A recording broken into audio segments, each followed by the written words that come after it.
Okay, tuli Uganda Kampala, mwebale nnyo kubanga mutugoberera akola obulungi asiimibwa nze waswa Emmanuel, mwebale kutugoberera. Lwaki nkyogedde ekyo? Akivudde ku mwana omuwala omuto Esther ow'e14 ne Ezekiel bano ba superstar abatuwangulidde ssente $5,000 eza dola okuva mu East Africa's Got Talent wane Kenya ezabadde juzi bakomenga bawanguzi bana abaana musagala mwirabire bana bajuli mutesasira oyo omuyimbi atuyimbiranga obuyimba ali mu Canada akwasaganya obulamu bwe bano oluvannyuma lw'okubanga bafunye akasente n'ekitiibwa n'ettutumu bali invited oba bayaniriziddwa okwetaba mu mpaka za America's Got Talent. America's Got Talent zibeera mu America mpaka zikubeera ennene mu nsi yonna ezikunganya bana bitone ab'enjawulo ng'eyo bagaba kakadde ka dola ng'oli muwanguzi. Bano tetumanyi babayitiddwa nga ba participants oba bagenyi naye omukulu Simon Cowell nga ye franchise director w'ekintu kino ekya East Africa's Got Talent abayibadde invite next year 2020 bagenda mu Amerika era bagenda kwetaba mu mpaka ezo. Tetumanyi bagenda kwetaba nga ba competitor tunaabimanya nga bagenda oba bagenda kwetaba nga bagenyi mu kintu bano kuba ba champion ba East Africa omulundi gwabwe ogusoose era empaka zino bwe gwasoose wano nga zaletedde ono za Anne Kansime yazo officiate nze wane Uganda nayambibwa Kaben TV n'aba Citizen e Kenya bwe gutobe guli so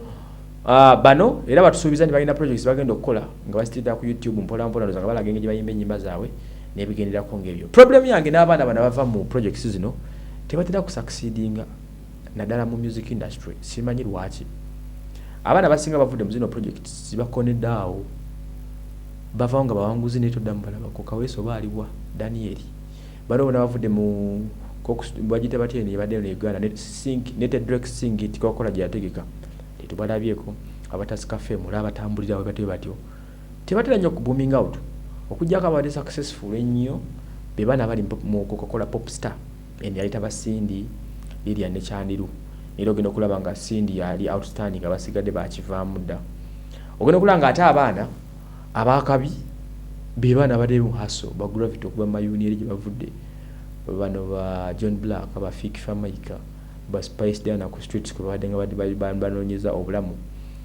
baganaga wane Kawanda banina Rose oli anga bana bali successful akasiita okitegeera naye bana abaana abakebeddwa ne bagogolwa amalowoozi bakonedde awo sibitegeera katusuubire bano bezeekeri banaavaavaayo ko ne bakobe batuteeka naye baleeta amaanyi nti wana omusimbi kuba $1,800 ezo zebabawadde zisobola okurekodinga ennyimba nga 5 nozipromotinga n'ofuuka ne sita naye munnange ebintu byensi bizyo ogenda okulaba nga bawulira awo bwe batyo tebitegerekeka.